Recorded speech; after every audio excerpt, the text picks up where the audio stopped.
तो चलिए देखिए कि this is the liquid ratio. So the liquid ratio का मतलब होता है, again it shows the liquidity, but the liquid का मतलब होता है कि जो एसेट इमीडिएटली कैश में कन्वर्ट होती है, वो जो एसेट इमीडिएटली कैश में कन्वर्ट होती है उसी का ये रेशो फाइंड आउट करना है। तो कौन सी एसेट, मैं करंट एसेट की बात कर रहा हूं, I am not talking about the fix asset. Fix asset immediately cash में कन्वर्ट नहीं होता, but I am talking about the current asset.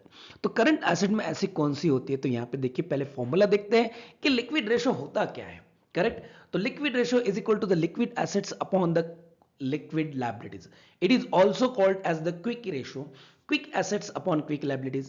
It is also called as what? Acid test ratio. Correct.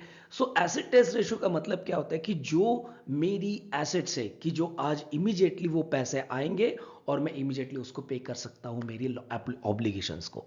तो ऐसे ही आपकी liquidity दिखती है business में। तो बिजनेस में पैसा ब्लॉक नहीं होना चाहिए। ब्लॉक हो गया तो वो रिमूव ओपन भी होना चाहिए, तब तक बिजनेस अच्छा चलता रहेगा। अदरवाइज बहुत डिफिकल्ट है to run my business properly.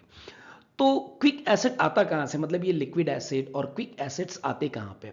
तो मैंने यहां पे लिक्विड एसेट तो ऊपर लिखा है, बट ये फॉर्मूला बनाते वक्त मैंने यहां पे लिखा है क्विक एसेट्स।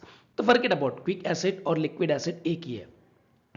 तो क्विक एसेट या लिक्विड एसेट मतलब होता है stock minus, sorry, current assets minus stock and prepaid expenses. Current asset में से स्टॉक हटा दो, क्योंकि स्टॉक सेल होगा, सेल से वो डेटर होगा, डेटर से वो पैसे आएंगे, तो उसके लिए टाइम बहुत चलता है, इमीडिएटली कैश कन्वर्ट नहीं होता। और प्रीपेड का मतलब मैंने ऑलरेडी पे कर चुका हूं, तो वो कैश कैसे मिलेगा, जो पैसा ऑलरेडी जा चुका है। तो वो रिफंड मिलना मतलब बहुत डिफिकल्ट काम है, इमीडिएटली नहीं मिल जाता। तो इसीलिए this is what prepaid expenses is also not liquid asset. फिर आता है quick liabilities, it means liquid liabilities, current liabilities minus the bank overdraft. Bank overdraft is what? This is the facility, पैसे हो तो भरो नहीं तो मत भरो, पैसे हो तो भरो नहीं तो मत भरो, इसीलिए that is the what, not immediately converted into the cash liability, जब होगा तब पे करेंगे। But other than bank overdraft is all are what? Liquid liabilities. तो ये फॉर्मूला था आपका liquid assets upon the liquid liabilities, very easiest formula, yes और no.